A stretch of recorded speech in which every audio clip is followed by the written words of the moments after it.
Hello, everyone, and welcome to the Surprise Jab Podcast. I'm your host, Zachary Ruger, surprising you with new topics every single week and jabbing you with your daily dose of UFC information, fight predictions, news, all sorts of things UFC. That's primarily what I focus on here, but we always talk about other things. I mean, we talked about processed foods last week, endangered animals. And today, our surprising topic, if you want to call it that, we are going to be ranking the Phase One movies out of Marvel. That's right, I am a Marvel fan. I do enjoy watching the MCU movies. As of late, they've been kind of iffy. I mean, certainly Guardians of the Galaxy Volume 3 was very good, but I mean, looking back, Black Panther 2 was kind of mid, Doctor Strange 2, very mid. I mean, I'm not going to talk about the fourth Thor. That was just a goofy film. And with the Marvels coming up, I am not looking forward to that. And the TV shows have been kind of sucky, but I figured I would go back to my roots. Marvel, the Phase One, what kicked it all off. And these are all just such good movies. So we'll be ranking those 6 movies of Phase One later on. We're going to be recapping, of course, UFC Singapore, which went down Saturday, August 26th. Early morning card, I woke up at 6:45. My alarm did not go off, so I missed the prelims, but I was able to catch the entire main card, which I saw at 7 a.m. Central Time. It was a good event, definitely worth waking up for. We're also going to be talking about the NFL a bit, rounding out the preseason, some injuries that we're going to be looking at to start out the season. And we're also going to be previewing Dana White's Contender Series, the 60th installment of it. That's right, this is Season 7, Episode 4, but it is the 60th installment, or episode, I guess, if you want to call it that, of Dana White's Contender Series. So yeah, we have a lot to cover. I am working on getting a guest on virtually, and I'm also working on having 2 guests on in person. We're working on getting both of those set up potentially for next week, but without ado, let's get into it. We got a lot of stuff to cover and all the time in the world. To start off, I did see a study today, or I saw an article from ESPN, and I figured I would talk about it because it was very interesting. So, this was a study. So, a new study has diagnosed the degenerative brain disease chronic traumatic encephalopathy.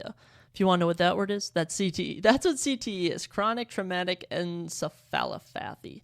I'm so sorry for my mispronunciation.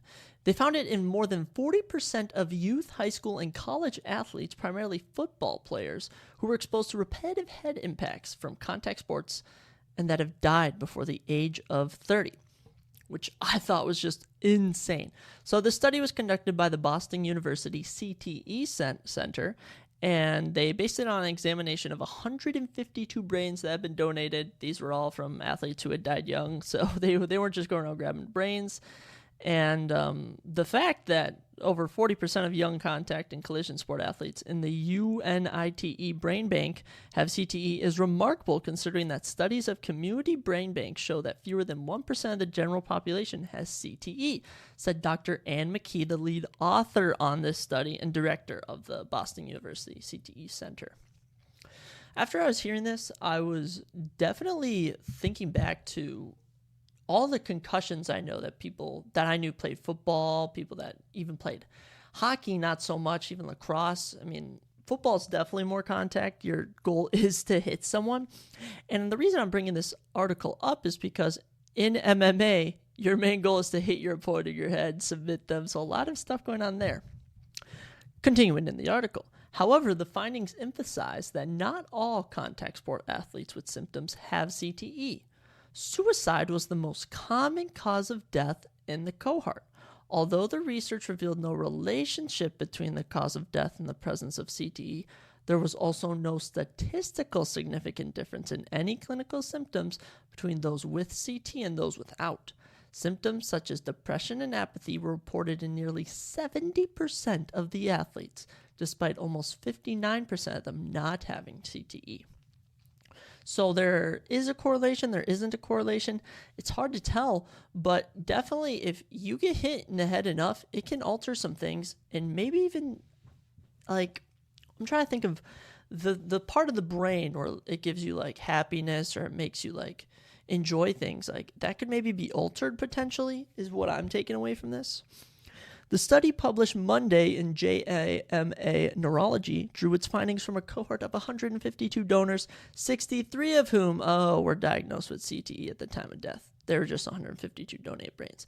The donors died from 2008 to 2022. Age range was 13 to 29. Oh my gosh. All of the brains studied showed the earliest stages of CTE. Most of the athletes diagnosed with CTE played football as their primary sport. A small number played hockey and soccer. I guess we're getting belted in the head with a soccer ball. My goodness. The scientists also diagnosed CTE in the first American woman athlete, an anonymous 28-year-old collegiate soccer player. This adds to the emergent list of women athletes with CTE after scientists in Australia. Oh my goodness. This is all over. After scientists in Australia earlier this year posthumously diagnosed Heather Anderson, a former Australian rules footballer, with the first case of CTE in women's professional sports. Wow. Yeah, I suppose men were more aggressive, were more likely to bang into each other, just headbutt each other for no reason. So I guess, you don't really hear of women with CTE. That's actually an interesting thing. To round out the article, in addition to evaluating the brains, the researchers also conducted online surveys and post-mortem interviews with most of the athletes, next of kin, to better understand the cognitive symptoms that presented before death. Without a clear association between symptoms and CTE status, the study concluded that young athletes exposed to repetitive head impacts were highly sympathetic irrespective of CTE status, and the causes of symptoms might be related to multiple factors. I'm just taking away from that CTE can be correlated, but you also have to take in a number of factors. Also, if the person was depressed and they managed to get CTE, you can't really correlate those because there was already one prevalent. Let's say they get CTE and then they become depressed, or let's say they're never depressed and they just have CTE and the brain deteriorates or something. But I don't know. I thought the article was super interesting. I felt it correlates to a lot of the sports we talk about.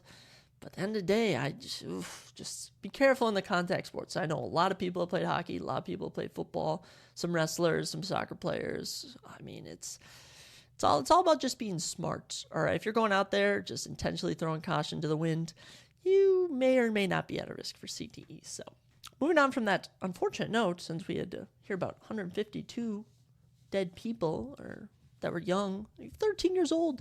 Gosh, I hope that person didn't kill themselves. That'd be so depressing.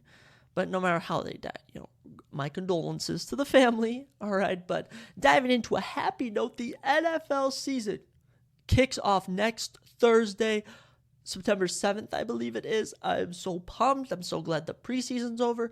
I still have at least 3 fantasy drafts to do. I have to get them all set up, and then I'll be reading you guys my teams, and you can judge me. But I'm very excited. So let's just roll through some of the NFL preseason.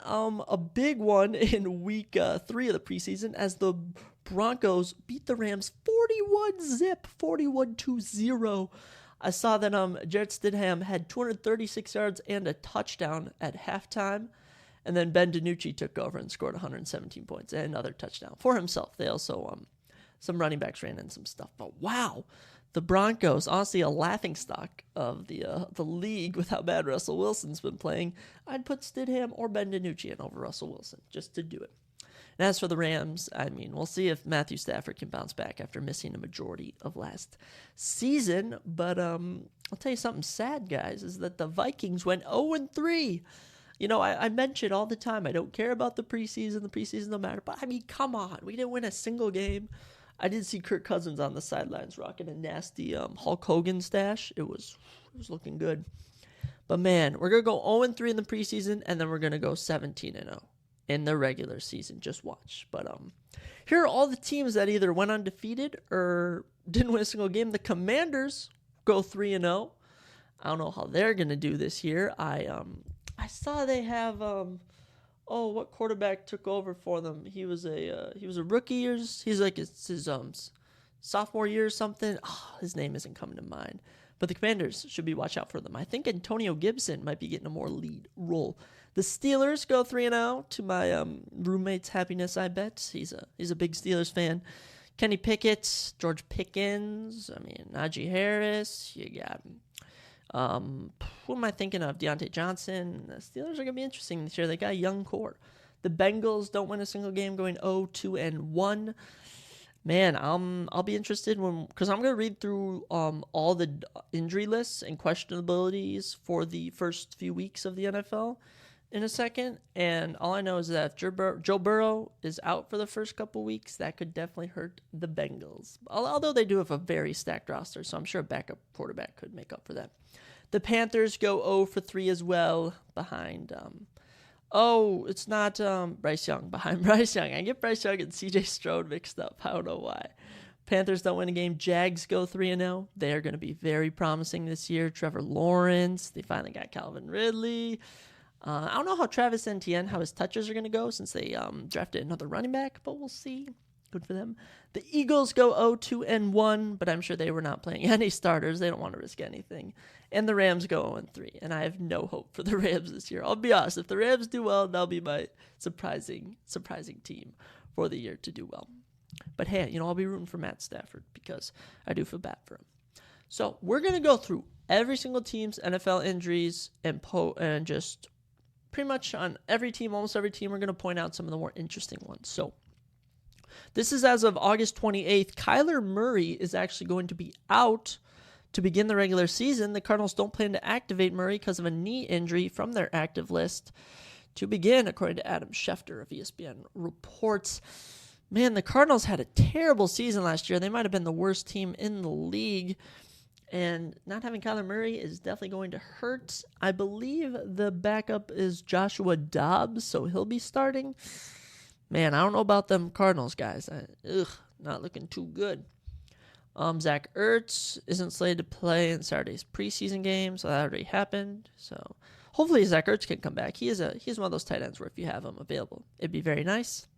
Moving on to the Atlanta Falcons, Cordell Patterson's soft tissue injury isn't serious, but the Falcons nonetheless plan to be patient, Josh Kendall of The Athletic reports. The Falcons are going to be very interesting. I saw something that the depth chart currently has Bijan ranked at the number 3 with Cordell at the 1. I know that Bijan's been going in round 1 in a lot of fantasy leagues.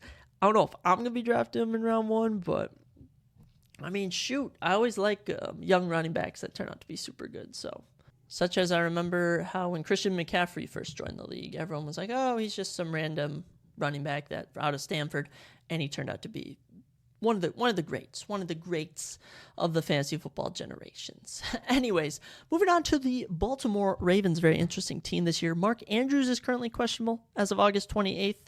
John Harbaugh said on Monday, which was actually today, that he expects Andrews to practice next week and play in the season opener on September 10th. I really hope so. Mark Andrews has been on my fantasy team the last 2 years. He's always reliable. I always enjoy playing with him. To the Bills, this is from July 31st. Von Miller is supposed to be ready by week 1. Being ready is definitely a possibility, according to their general manager, but it is not certain at the moment. Bills, man, they got a lot to prove this year. They have been the B-plus team these last few years. Supposed to win the conference every single year, and they've just been sucking. So Josh Allen, Stephon Diggs, y'all really got to pull something together. We'll see. On to the Panthers, as Miles Sanders is actually listed as questionable. Sanders' groin said he will be available absolutely by week 1 versus the Falcons. We will see. I don't know how Miles Sanders is going to do on the Panthers. I feel like the Panthers took a bunch of random people. They had Adam Thielen. They drafted a new quarterback. And it's going to be a big mix, and we'll have to see how it all plays out. I don't know how it's going to play out, but I'll have to see. Unfortunately, Dante Pettis, wide receiver for the Chicago Bears, was placed on IR Friday. Courtney Cronin of the ESPN.com reports. I also saw that on the NFL's page. That's definitely a loss at the wide receiver position. I guess they still have Chase Claypool. They have they just added someone, didn't they? It's not coming to mind. If I don't have the full rosters in front of me, I can't really list off the whole things. I'm not as good with the NFL depth charts as other people. It's also because I didn't buy Madden this year, because Madden, I finally gave out, I finally gave out on buying Madden, so good on me. As I mentioned, Joe Burrow, questionable as of August 21st. They say he's looking great at his recovery as he's dealing with a calf strain. I hope he's able to return. I love Joe Shiesty. Very entertaining quarterback right there. Top 5, do we think? Definitely top 10, but top 5 could be very, very ballsy. Moving on to the Broncos, one of the big ones, Jerry Jeudy, questionable as of August 24th. He is expected to miss several weeks, which is what is described as a moderate hamstring injury he suffered during Thursday's practice. Jerry Jeudy, a huge loss to an already struggling team. Mind you that Tim Patrick is on injury reserve. Who knows what he'll return. It is not looking good for the Broncos. Put in Jarrett Stidham. On to my division, my favorite division. Amon-Ra St. Brown of the Lions listed as questionable as of August 22nd. They expect him to return to practice next week and hopefully play in the season opener. Very interesting. I never really look at the NFL injury status. This is on the ESPN official website. So this is all very interesting to me, seeing all the players that I thought were completely healthy that may or may not be dealing with some stuff. To the Houston Texans, any interesting stuff here? I'm not really seeing any big players I could call out. No, nothing really here. The Colts, I'm very interested to see how the Colts do this here. Anthony Richardson taking over at quarterback. I'm pretty sure they were the worst team last year, so it'll be interesting to see how they perform. I predict better than last year. I do predict. But now that I'm remembering, Jonathan Taylor is actually out at the moment. He is looking for a trade, but I think he is going to play with the team. But I don't know how that's going to affect him fantasy-wise if he's not fully committed. Because, I mean, why would you want a guy on your team anyways if he's not fully committed? I get you have to force him to play, but still, that's just annoying. Like, I get you want to be paid, but, I mean, just accept that. Just accept he's a young guy. He had a terrible season last year after having an amazing season before. So don't get yourself too hyped up. On to the Raiders, one of my favorite white boys in the league, Hunter Renfrow, is currently listed as questionable. He's seen, the general manager, Dave Ziegler, said he's seen a lot of good stuff from Renfrow, who injured his shoulder during training camp. Hopefully he can return. Hunter Renfrow, always nice seeing him catch deep balls from, who's throwing to him now? Is it Jimmy Garoppolo? I believe so. The Rams, Cooper Kupp is still questionable because of his hamstring. He said Thursday he's on track to play week 1 against the Seahawks. I don't know if I'm going to draft him in fantasy, though, due to how unreliable he's been because of how injury prone he is. It sucks. Him, Christian McCaffrey, and even Jonathan Taylor last year, just so injury prone. My Minnesota Vikings, Alexander Mattison is listed as questionable. He did not play in the Cardinal preseason game, but that was August 26th. So hopefully he'll be back because I don't even know who our other person is. Nwangu? Do we still have him on the team? Kenny Nwangu. Oh, he did not play in the preseason loss to the Tennessee Titans in our first preseason game. I don't know what's going on with our team. TJ Hawkinson said Wednesday that if Hawkinson missed practice due to lower back stiffness, he should play in week 1. I don't like hearing all this. I like when the Vikings are perfectly healthy, but this is our year. I'm telling everyone, this is our year. The Vikings are winning the Super Bowl. I'm calling it. I call it every year, and I'm calling it this year. Should I be like the Browns? Browns fans get tattoos that this is their year. Maybe that should be me. The New England Patriots are going to be an interesting team this year. Mike Gesicki's on the team now. He's listed as questionable. He did not play during Saturday's game or Sunday's practice, according to Phil Perry of NBC Sports Boston reports. Yeah. Mike will be back. He is very unreliable in fantasy. I would not rock with him. Taysom Hill is questionable. He suffered a minor oblique strain during practice. Should play by week 1, if they even give him touches.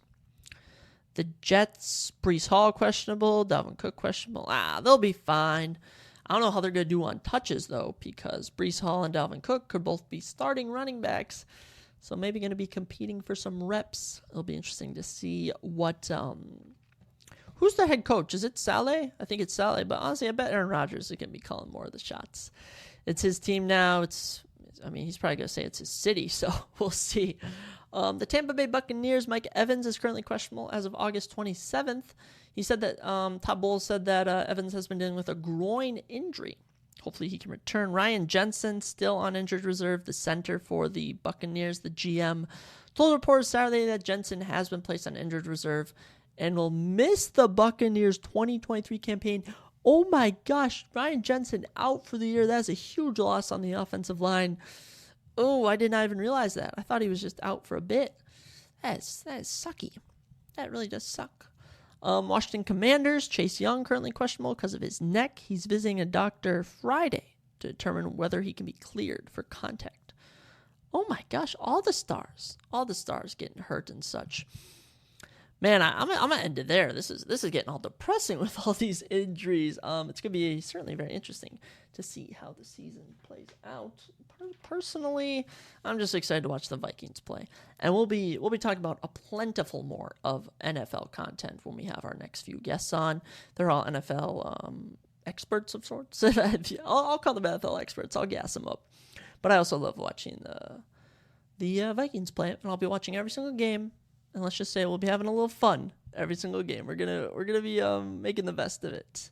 So, moving on to our next topic is Dana White's Contender Series Season 7, Episode 4 goes down tomorrow, Tuesday, August 29th. Wow, already the 29th of August, coming to an end. I believe Thursday is the final day. But yes, this is the 60th episode of Dana White's Contender Series. Man, it's produced. The most notable name right now is Sean O'Malley from the first season.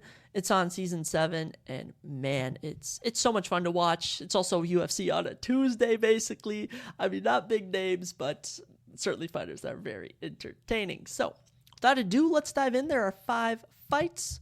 I will say, give you a bit about them, and then I will give my predictions because I gotta pick every single fight. It's just what I do. It's just what I do. So, starting us off, we have Balaji, the Zulu Warrior Oki, taking on Dylan Salvador. Wow. Balaji Oki is 7-1. Dylan is 5-1. Boji's got an inch in height on him and 4 inches in reach. Balaji Oki, 27-year-old from Belgium, currently on a 7-fight win streak. In his professional career, of his 7 victories, 4 knockouts, 1 submission. Good stuff from Balaji. Plus, I mean, he started off his career 0-1, and now he's won his last 7. Got some momentum coming with him, and he's coming from Belgium. And I think I have listeners on this podcast from Belgium. Shout out to my Belgium listeners. Balaji may be your boy. He'll be taking on Dylan Salvador. Dylan is from France, 30 years old. He's actually a former Muay Thai kickboxer. He has a whole Wikipedia page dedicated to him. Lots of info for me to look at. 4 submissions and a knockout of his 5 MMA victories. Currently on a 2-fight win streak. Most notably, he beat Giga Chikadze in a kickboxing match in 2017. For those that don't know, Giga actually won this weekend on UFC Singapore. And I believe, is he the number 9 ranked men's featherweight in the world? He is probably moving up to the number 8 position come Tuesday. So if I just look at this, Boji has a tiny bit of height, bit of reach, but I'm actually going to go with Dylan Salvador via round 1 knockout due to his Muay Thai background. But the weird thing that was getting me was the submissions. So I think that I'm going to go knockout because of the Muay Thai, but the submission threat too. Balaji could be in trouble, so I'll be going with Balaji. No, I'm not going with Balaji. I'm going with Dylan Salvador. Balaji will be in trouble. This is going down in the lightweight division, a division that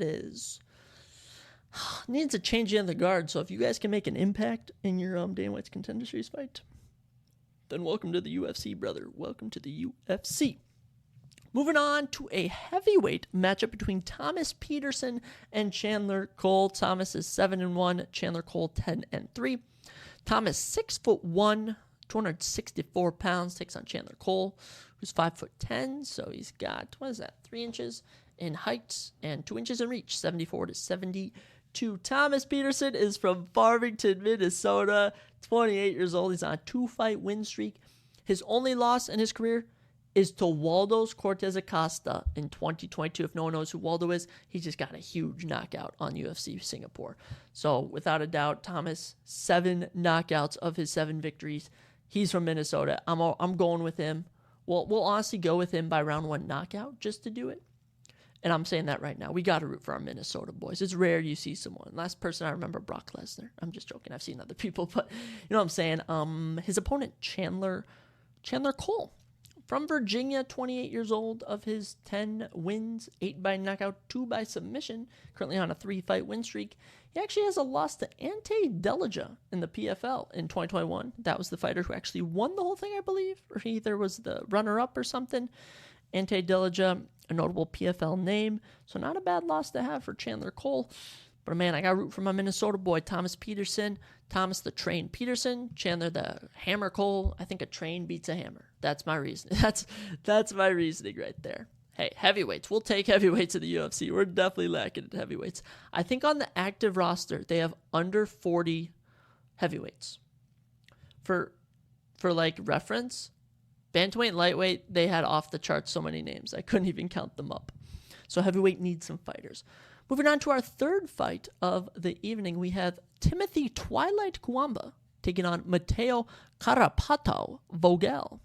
Timothy is 6-1. Mateo is 8-2. Timothy has an inch in height, same reach, same weight. Timothy from Las Vegas, a young 24 years old. Of his 6 wins, 3 by knockout, other by decision. 3-fight win streak for him for Timothy. With only 1 loss in his career, very impressive. Mateo is from Ottawa, Canada, 27 years old. He's got a knockout and 5 subs of his 8 victories. He's on a 3-fight win streak, too. He actually holds a win over Garrett Armfield by submission.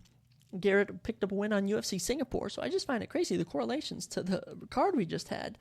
But he also has a loss to Damon Blackshear, who fought on UFC 292. Also fought the weekend before at UFC Vegas, Luque versus Dos Anjos. So that's not a bad loss. He lost by decision, too, so we didn't even put him away. I like the spirit from Mateo. I'm going to give him a decision victory over Timothy. Mateo's already fought some good competition. He's got a bit more experience. And he's from Canada, and we need Canadian fighters in the UFC. Because I'm also hearing rumors that the January pay-per-view for the UFC will be in Canada, which is super good. I love the Canadians. They got done bad with UFC 289. I mean, they got to see Charles Oliveira, Mike Mallet. But other than that, a pretty dull card.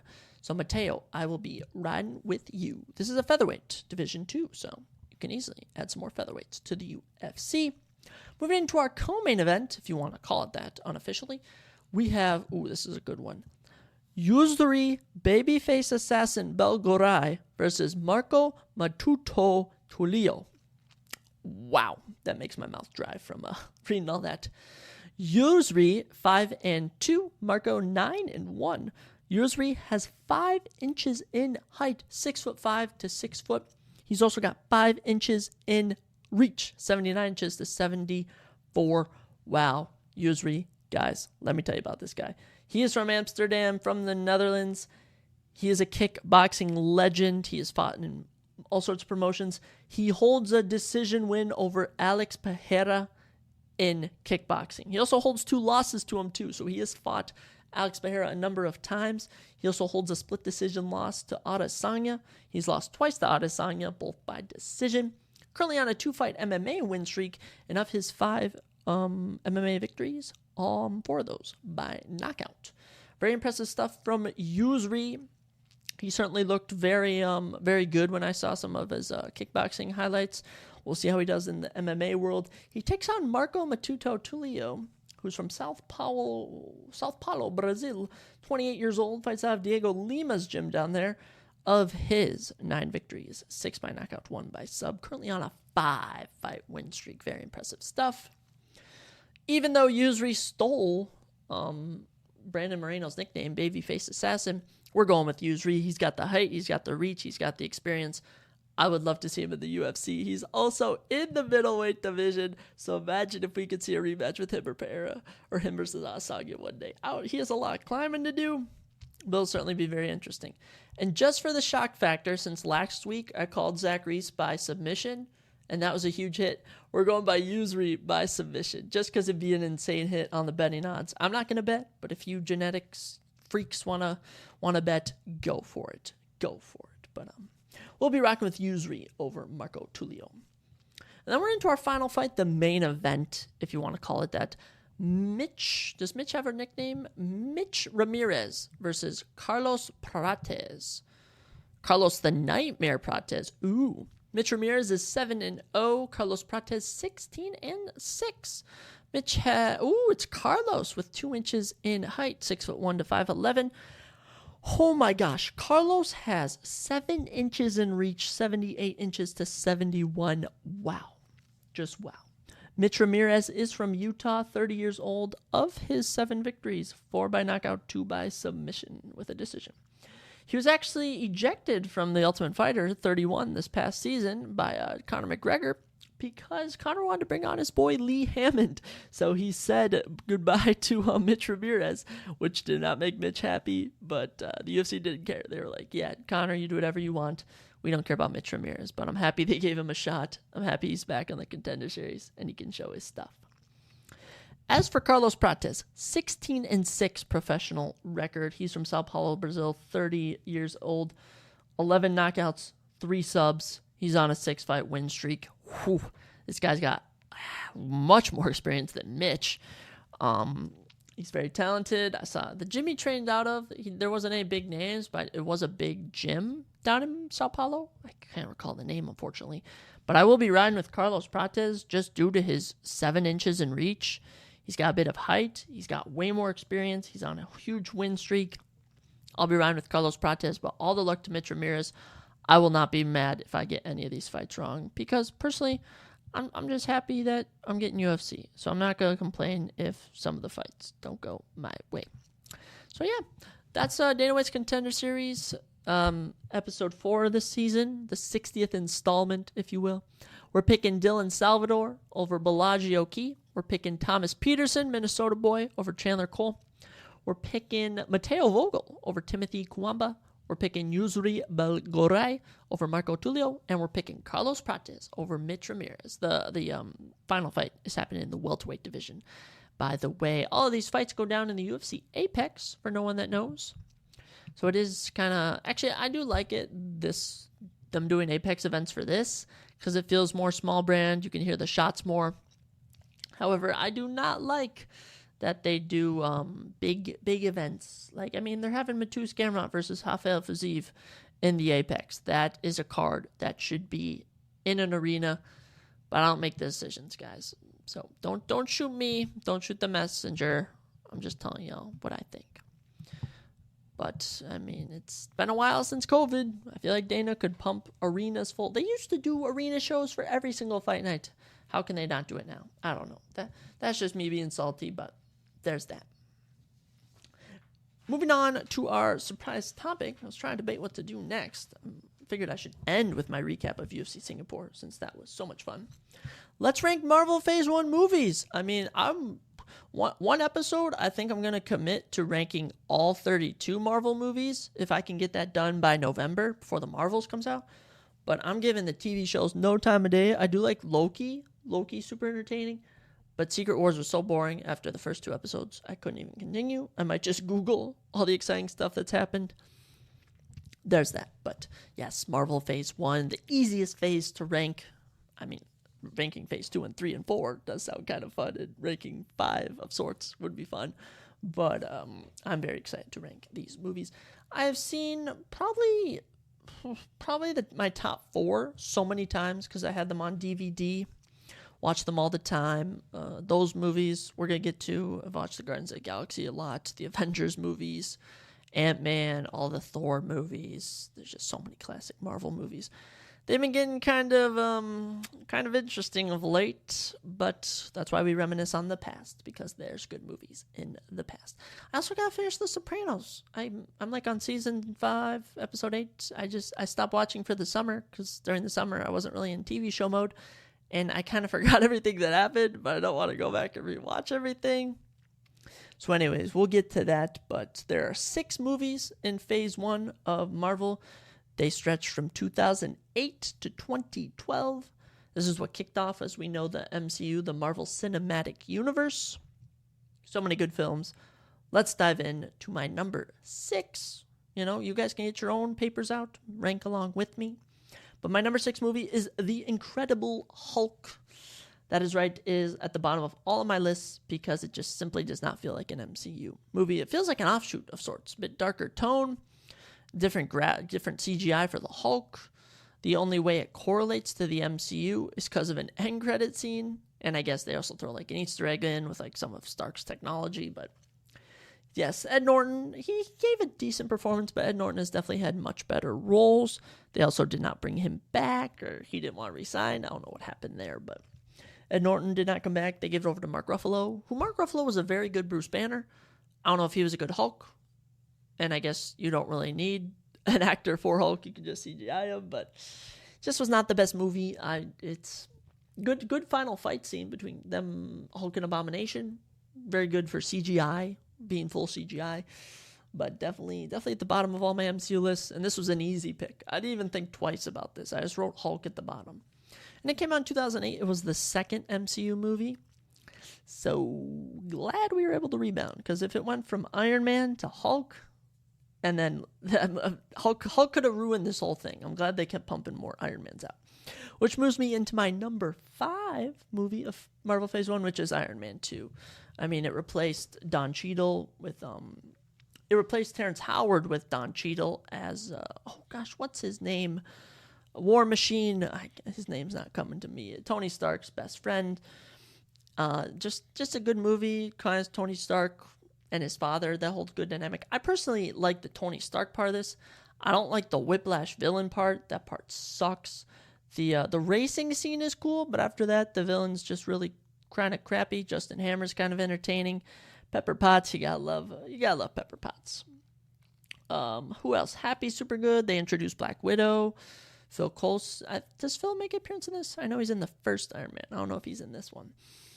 But man, Iron Man 2, not the best film, but certainly not as bad as people say it is. I rewatched it. It's actually kind of bearable. It's just much more egotistical Iron Man of sorts. And then he sort of finds his way. But that's just who Tony Stark's character is in the movies. But hey, Iron Man 2, it's not the worst sequel out there. That's for sure. Moving into my number 4 movie of Marvel Phase 1, Thor. That's right, the original Thor. Chris Hemsworth as Thor. Tom Hiddleston as Loki. You have Jeremy Renner being introduced as Hawkeye. Natalie Portman as Jane. I think... in the opening shots and just all around, this is the best Asgard we get. Because this just makes Asgard look so expansive and just never ending. And right when we hit Thor the Dark World, it shrinks it down. And then we hit Thor Ragnarok, and it's even more shrunk down. This Asgard is just massive, and I honestly, I've seen this movie so many times. I just like it so much. It's much more, Thor doesn't have his powers for a lot of it, so it's tough to judge by it. The Frost Giants, they aren't that menacing of a villain. It's like Loki's the villain, but then he's still Loki. And plus Tom Hiddleston just played such a good Loki. It was hard to hate him. But Thor was super fun, and I enjoyed the girl from New Girl. Not New Girl, what's it called? Two broke friends, Jane's friend in the movie. I can't think of her freaking name, but that is what it is. And we also get Samuel L. Jackson as Nick Fury. Who doesn't love a little Samuel L. Jackson? But yes, Chris Hemsworth, out of all the Thors, this is somehow not the worst, but it's also not the best. It may be the number, out of the 4 Thors, it may be the number 2 or 3 Thor. But hey, it was early MCU. We'll give it a pass. Moving into our top 3 movies of Marvel Phase 1, there are only 6 movies, so I mean, nothing to really say, top 3, but my number 3 is Captain America, the First Avenger. I will never forget watching this when I was little, and I was so confused at the ending. I was like, wait, he was just in 1945, World War II, and now he's in modern day? What? I never understood that until I actually got older, which I thought was funny. This is a very good origin story, probably one of the best origin stories, top 5, I would say. Chris Evans gives such a good Captain America. I can't even picture anyone else as Captain America. Chris Evans played him so well. Taken from this scrawny kid to this just jack guy, runs around beating Nazis. It also has heart. Red Skull's an actually good villain. We introduced an Infinity Stone. This correlates to the Thor movie somehow. This is the movie before the Avengers. So this was your appetizer before the main dish of Avengers. Such a good film. And I love the World War II aspect. I'm a big history nerd. I really like enjoying reading about history of sorts, World War II, World War I, all the wars, Korean War, Vietnam War. So when they do a little stuff about World War II, I find that very interesting, the Nazis and stuff. But I was always confused about how, this Hitler still exists, but then Red Skull's a big villain. I never really understood that storyline, but I suppose it doesn't matter. But Captain America, the First Avenger, honestly, the Captain America movies just got better with each film, and yeah, Captain America kicked us off pretty good. Moving into my number 2. I was torn between 2 and 1, but I probably went with the majority decisions, but I was only weighing this on Phase 1. In my full movie rankings, I'm pretty sure I actually have this movie ahead of my number 1, but simply for this list, I had to do it about what was going on at the time when these movies were coming out, sort of the hype for them, how they actually delivered. But my number 2 is what kicked us all off. Iron Man, the original Iron Man, Robert Downey Jr. giving an amazing performance. He was worried that no one would ever think of him as another actor after performing in this movie.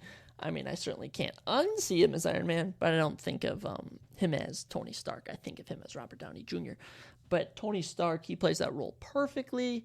This is the best suit. The CGI in this movie looks better than modern day Marvel movies, even some other shows. The suit just looks so real, authentic. When you watch it, you honestly may think at times, this looks real.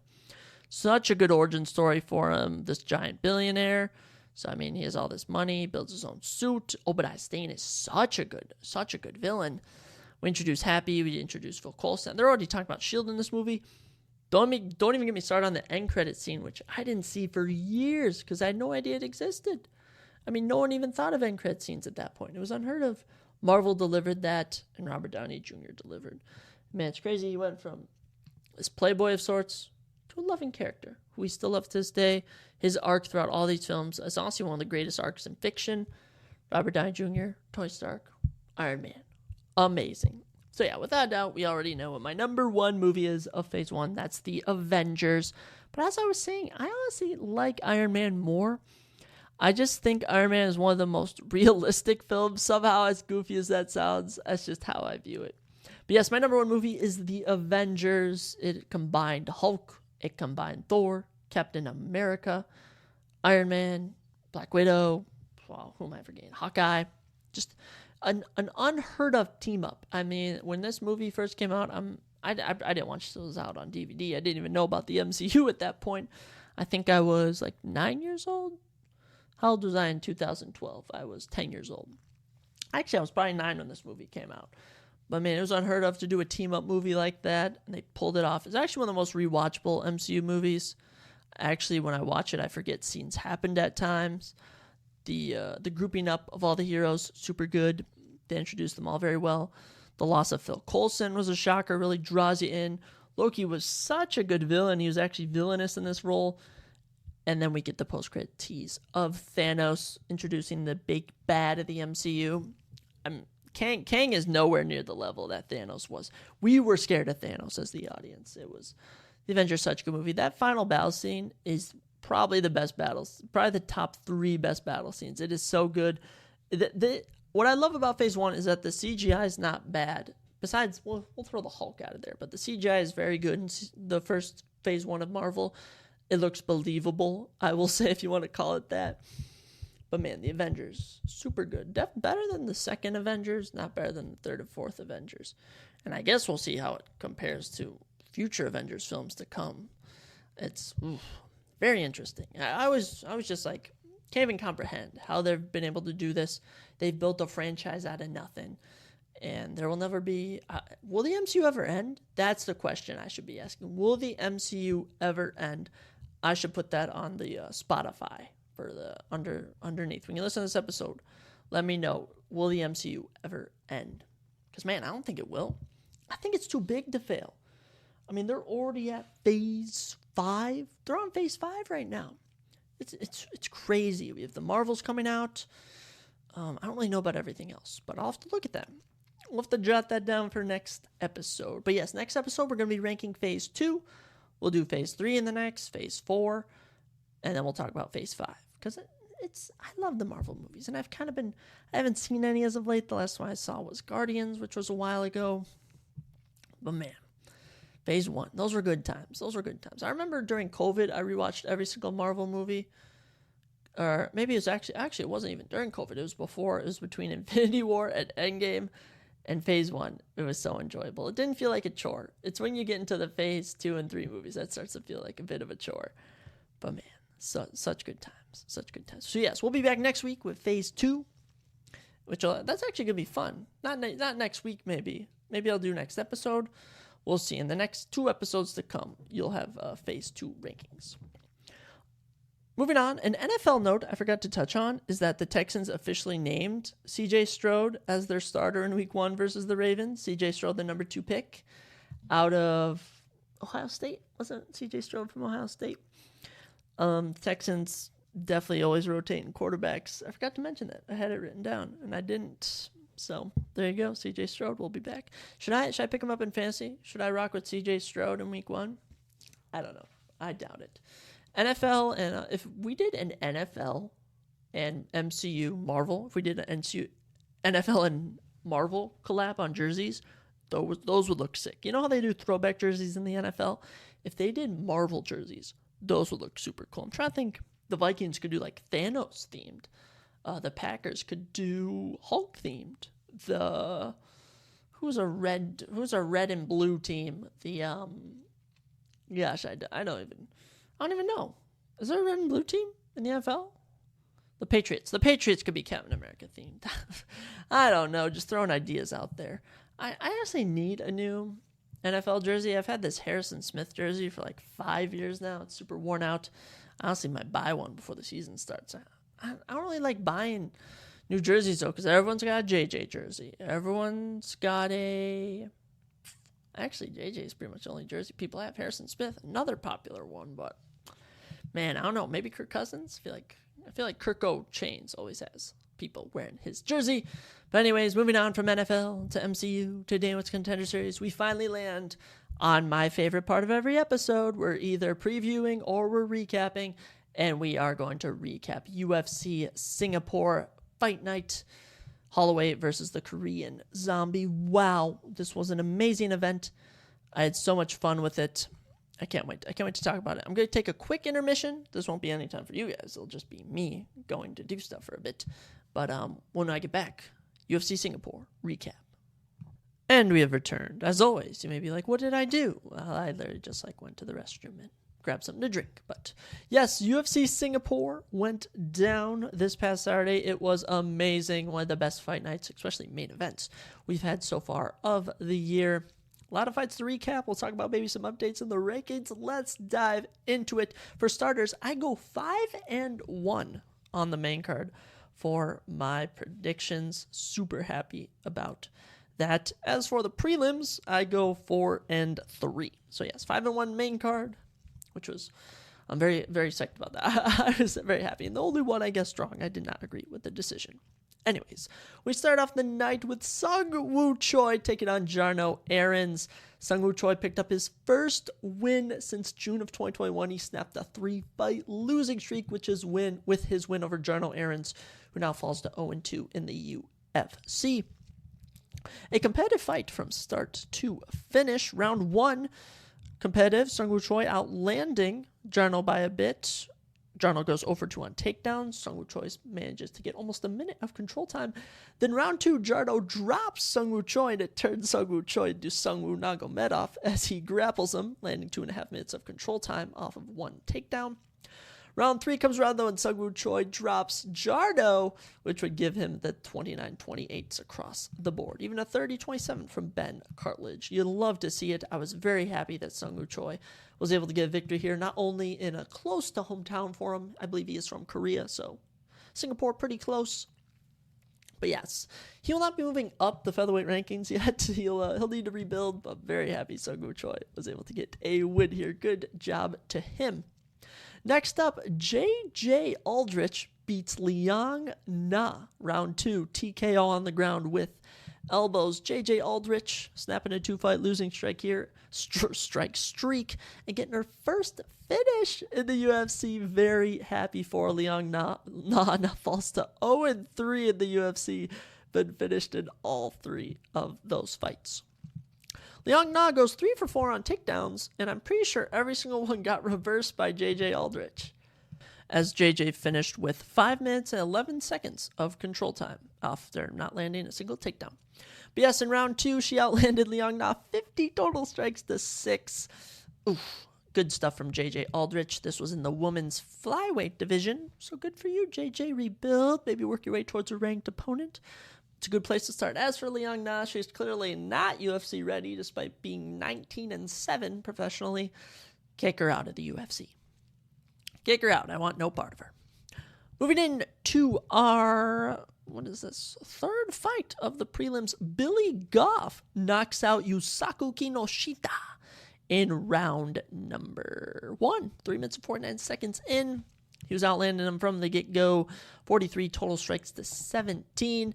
And this will be Billy Goff's first UFC win. He got a round 1 finish on the Contender Series last year, and now he's got himself a UFC victory, improving to 9-2. As for Yusaku Kinoshita, after winning on the Contender Series last year, he now has been knocked out in round 1 twice to Adam Fujit and Billy Goff. Happy for you, Billy.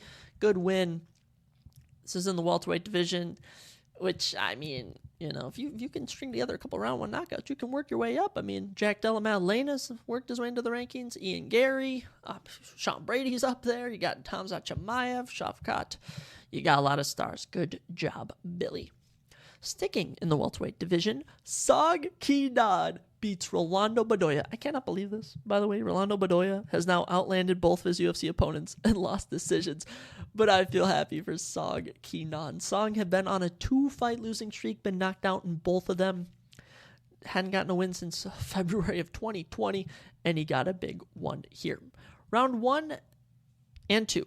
Rolando outlanding him. Very competitive, though. Song probably taking round 2 after Rolando won round 1, but then Song drops Rolando in round number 3. Even though he got outlanded, he still managed to improve. Impress the judges is the word I was looking for. Song, the Assassin Ki-nan, beats Rolando, the Machine. But Doya, good job to Song Ki-nan. Snapping a 2-fight losing streak. I mean, man, good to see him. And he has all the tools to be a world champion, a ranked fighter of sorts. He just needs to apply them and make sure he doesn't get caught, because Max Griffin and Ian Gary, they do hit hard, but there's people that hit harder than them. Those are 2 guys who knocked out Song Ki-nan, if no one knows. As for Rolando, get Rolando a lesser ranked name. I mean, he clearly can hang in the UFC. He's just immaculate bad luck. Moving into our first performance bonus of the night. This one did catch me a bit off guard. I thought Chidi Nchukani could do it, but Michael Kajasek knocks him out. 4 minutes and 16 seconds into round number 1. Drops him. Oh, yeah, he did drop him. He landed a takedown, then landed some ground and pound. I was looking at someone else's stats. Michael finishes him on the ground with a little ground and pound, improving Oleg Kajasek to... He lost to Kyle Barallo earlier this year, but he is 3-1 his last 4 fights. Good for him. As for Chidi, he is now on a 3-fight losing streak. Oh, gosh, I hate to see it. Chidi, I don't know how much longer you're going to be around if you keep losing like that, but good on you, Michael. Good on you. I like it. All right, let's move into a name we actually mentioned earlier on the podcast as someone who had been beaten on the Contender Series, but he was not to be beaten here. Garrett Armfield picks up his first UFC victory over Toshiyama Kaizama. Can tell I like that name. 4 minutes and 16 seconds into round number 1, he TKOs him after dropping him with a punch. I find this crazy. Back-to-back round 1 TKOs at the 4 minute and 16 minute mark from Garrett Armfield and Michael Kajasek. That's just a crazy stat. Numbers don't lie. Numbers are crazy. Good job to Garrett. As for Toshami, after winning on the road to UFC 1, he is yet to get a win. And those losses are to Rinya Nakamura, who's an absolute savage, and Garrett Armfield, who, I don't know if Garrett's a savage, but he is certainly pretty good. If you can get a victory, happy for you, Garrett. Good job.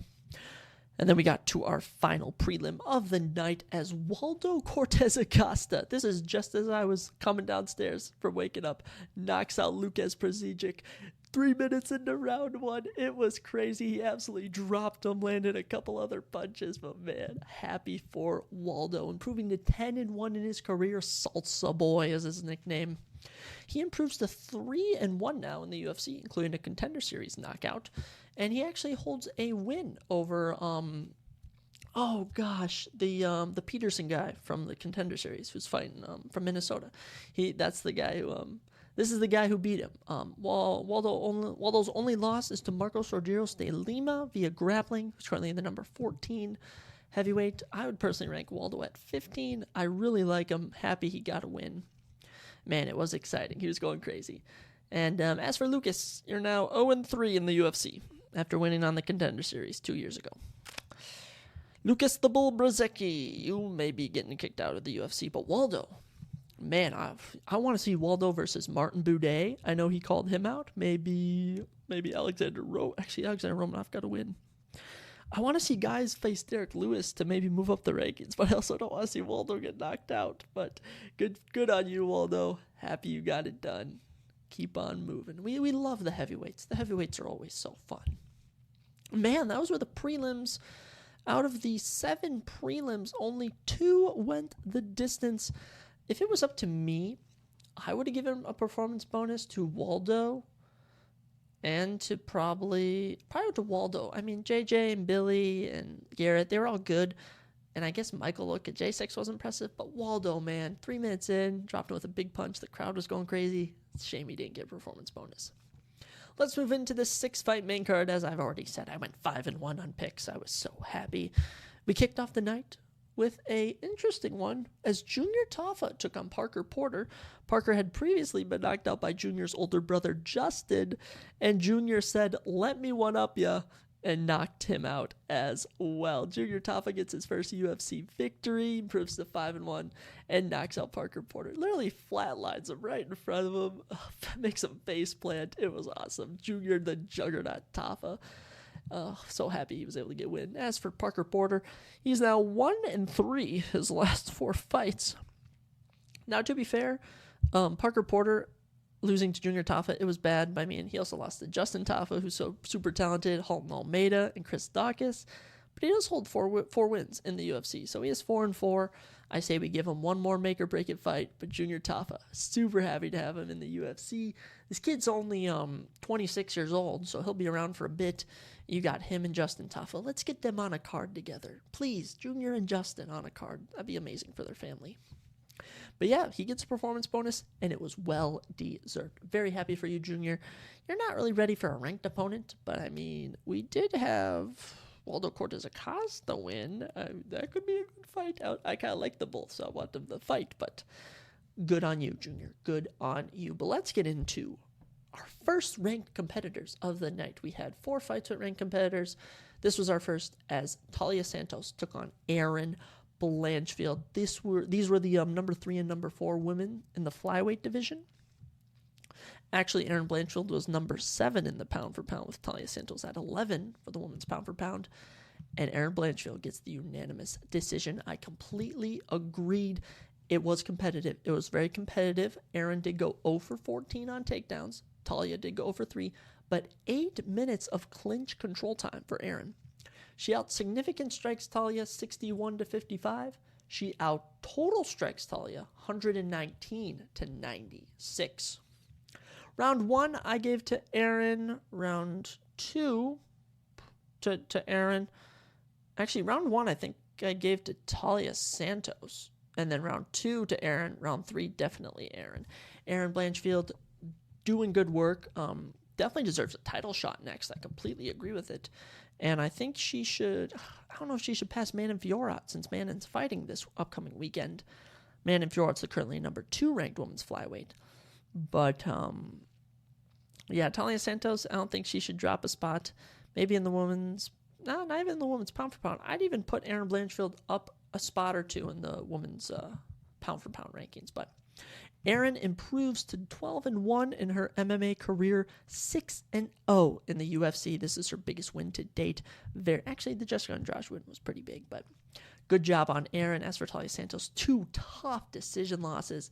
I mean, she defended all the takedowns. If this was a 5-round fight, it might have gone differently, but it wasn't. Erin managed her gas tank well. I mean, turned it on late when she needed to, and I think she's title shot ready. I'm happy to see what's next for her. Moving on. I mean, wow. I was very happy for Erin Blanchfield, personally, because I picked her to win and because she won. Rinya Nakamura fought Fern Garcia. And can I just say, Fern Garcia, you are one tough SOB. He is so tough. He may be on a 3-fight losing streak now in the UFC, But, man, he refused to go array. Actually, yeah, he refused to go array. He refused to go away. Rinya Nakamura absolutely laid into Fern. My goodness. Significant strikes 36-15. Total strikes 56-50. Kind of close. But the 4-for-4 on takedowns. 9.5 minutes of control time. I mean, round 1, 3 minutes 55 seconds. Round 2, 2.5 minutes. Round 3, 3 minutes of control time. And the only time Rinya was ever in trouble was in round 2. Fern locked on a guillotine, I believe it was, and it was not enough. Rinya knew exactly how to get out of it. We had a 36 on the 30-26 on the scorecards, 30-27, 30-27. But very impressive stuff from Rinya Nakamura. He improves to 8-0. And I don't know if they consider Road to UFC a part of their rankings, but Rinya is either 4-0 in the UFC or 2-0. Either way, incredible fighter. I'm happy to see what's next for him. He's in the bantamweight division, and honestly, I mean, any other bantamweights fight on this card? Garrett Armfield is a bantamweight. We could have them fight just because I'm looking and see that. But yeah, when it comes to the men's bantamweight division, it's so deep, it's hard to remember at times who's fighting. But Rinya, keep your name on him. He is a young up-and-comer. I love him, man. He was so intense. And what was his nickname? He had a cool nickname, didn't he? Hybrid. Rinya Hybrid Nakamura. I love it. I freaking love you. Rinya, you were amazing. All right, let's move into our top 3 fights. I'll stop glazing on Rinya. Giga Chikadze beats Alex Caceres by unanimous decision. This was a competitive fight. This was very competitive. Giga and Alex both giving it their all. No takedowns attempted. Classical kickboxing match. 30-27s across the board. I could maybe see it. I personally had it 29-28 for Giga. I thought Giga won round 3, and I believe I gave him round 2. I believe I gave Caceres round 1. But looking back at the stats, Giga narrowly outstruck him in round 1. Alex Caceres had him by 1 strike in round 2, and Giga had him by 2 strikes in round 3. Such a competitive fight. Giga improves to 15-3 professionally, and he improves to, 1, 2, 3, 4, 5, 6, 7, 8-1 in the UFC. His only loss is a fight of the night to Calvin Kattar. As for Caceres, he falls to 2-2 as his last 4. But man, this loss shouldn't hurt him too bad. He was currently ranked 15th. And as for Giga, he'll move up to the number 8 spot in the UFC rankings, and he wants to fight Yair Rodriguez next. I don't know if he'll get Yair. I'm honestly feeling maybe Arnold Allen as someone he could fight next, but that's just me. And as for Alex Caceres, maybe an up-and-comer like Charles Jourdain, Nathaniel Wood, Leroy Murphy, someone in that nature, Jonathan Pierce, guys like that. But good job to Giga. Pulling out a gritty win, man. It was very competitive, and he threw a rolling thunder kick to end the fight, which I thought was ballistic. I loved it. Giga was going crazy, and he had this funny fake out on the mic where he was like, "Guys, I've been gone for so long. I just wanna say something, guys." Like, he was getting all emotional. Then he goes like, "Giga's effing back. Giga's the effing man. I'm coming for the belt." It was so funny. It had me laughing so hard. Giga is a treasure, and his name's Giga. All right, Merab and Giga bringing Georgian fighters back to the map. I don't know about Guram Kudladze. He's been struggling, but Giga's a good Georgian fighter. Let's move into this co-main event. It was it was not what I expected. I will say, number 8, Anthony Smith, took on number 10, Ryan Spann.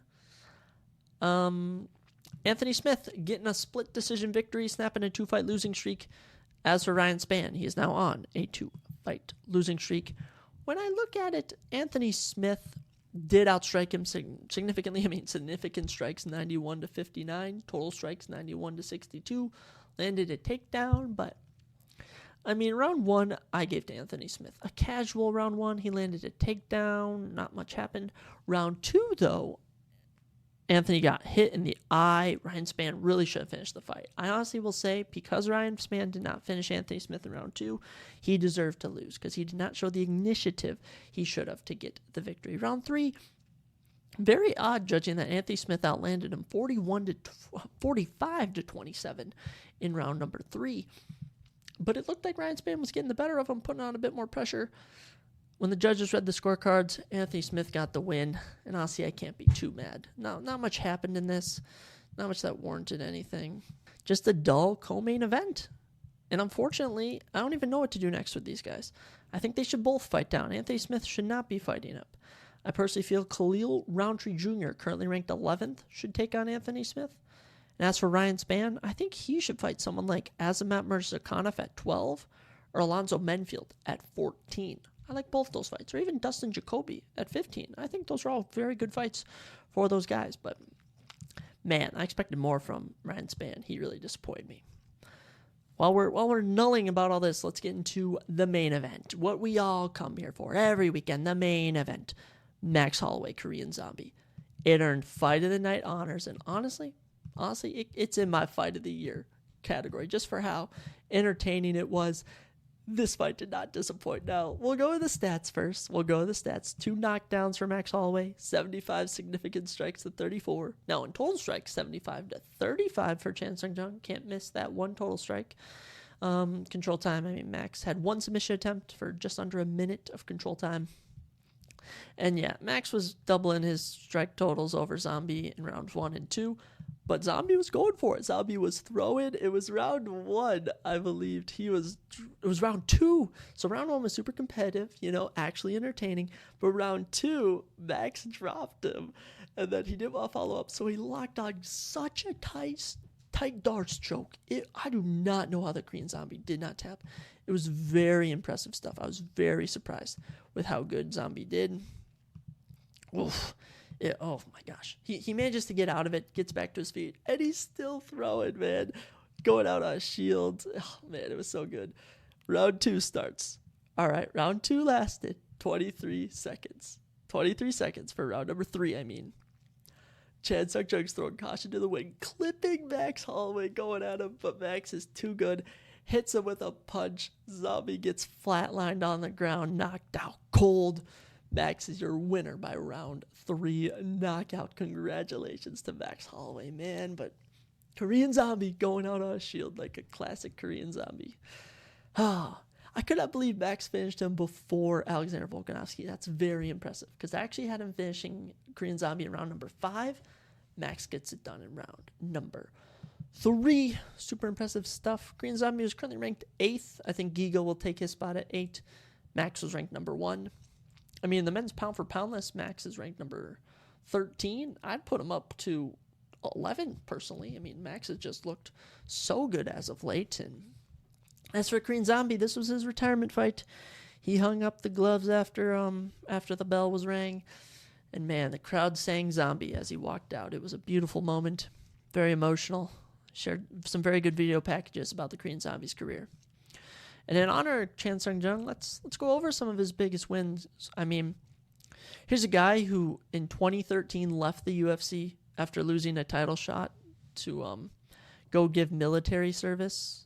He holds a win over Dustin Poirier. He is that fight against Yair Rodriguez, historic. He's knocked out Renato Moicano and Frankie Edgar in round 1. Beaten Dan Ige. Put on a great performance against Brian Ortega. And he ended his career fighting Alexander Volkanovski and Max Holloway. Probably the top 2 or 3 featherweights of all time. Congratulations to Chan Sung Jung. I'd put him in the UFC Hall of Fame. I love him. He's an icon. I put him in the UFC. He also has a very good singing voice. So if you want to look up Korean Zombie's singing, look that up. He's beautiful.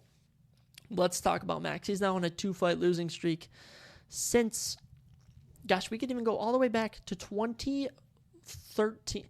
His only losses in his career have been to Dustin Poirier twice, Alexander Volkanovski 3 times, Dennis Bermudez, and Conor McGregor. Holloway, I should say, has only lost to the best as of late. Since 2019, he's lost to Poirier, Volkanovski. That's it. All right.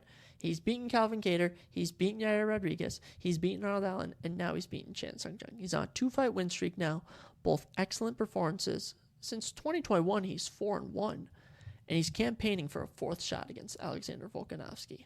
Okay? How does he get that shot? Well, Max currently holds wins over the number 2, 3, 4, 7, and 8 fighters.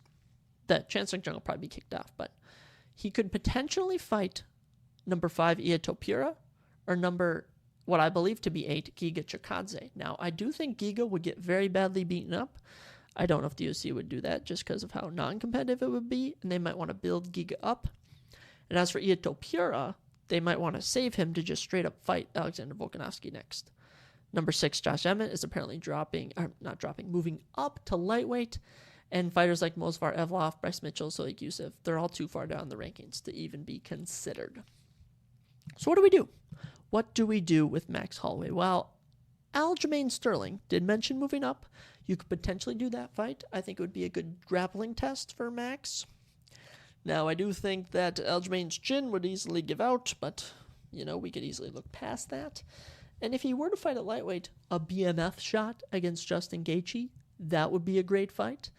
I mean, other than that, there's not much options for him. So if I could give Max 3 options. Number 1, Justin Gaethje BMF shot. I mean, that would be a great fight. Number 2, Aljamain Sterling moves up and they fight. I love it. Option number 3, all I can really say is Io Topura. That's all I can say. And out of those 3, I really like the Justin Gaethje option. I really feel that would be a good fight. You could do that as a pay-per-view main event. But Max, we probably won't see him the rest of the year. I assume maybe in December. But, man, it was good to see him twice this year, getting 2 wins. And, man, doing it in fashion. Love to see it, Max. You love to see it. And, man, he's now had, out of his last 5 fights, 3 have been fight of the nights. It's been crazy. It's been absolutely crazy. Man, he was fighting for Hawaii with everything going on in Maui. It's incredible, man. It's incredible. He put a whole state on his back. And he came up large. Good job, Max. Blessed Holloway. Celebrating with his wife, with his sons. Amazing. And that was UFC Singapore. It was very, very good. I enjoyed it. It gets an 8 out of 10 for me. It gets an 8 out of 10. Speaking of ranking things, I'm actually thinking about doing a ranking of every pay-per-view and every fight night main event and I was thinking about ranking a bunch of, giving out end of the year UFC awards for the year, ranking all fight nights, ranking all performances, bonuses. I'm thinking about doing all that in December once the year's officially over. But in big news, it looks like UFC 296 will be going down in December with Michael Chandler and Conor McGregor. Conor's pushing for it. He's been posting stuff. I would love to see it, man. That'd be a crazy way to end the year. That's the weekend before Christmas. That'd be so awesome. But anyways, besides all that, UFC Singapore, excellent. Very much enjoyed it. Dana White's Contender Series, the 60th episode of Dana White's Contender Series, goes down tomorrow on ESPN Plus. NFL, we talked a bit about NFL. Going to be talking a lot about that. I'm thinking about doing weekly picks every week. I'll be talking about my fantasy teams once I get all those set up. And we even ranked Marvel Phase One, and we'll be back to rank all the other ones. So tune in to our next episode. We'll be previewing UFC Paris and all sorts of other surprising topics. But yes, I hope you were all surprised of sorts with some information. You enjoyed me talking about UFC Singapore and such. Hope everyone has an amazing week. Go kick ass, go take it to the man, however you want to do it. And I'm going to leave you with a quote. Aut in Vienne, fiet aut faciem. I will either find a way or I will make one. Stay motivated, fellas. God bless.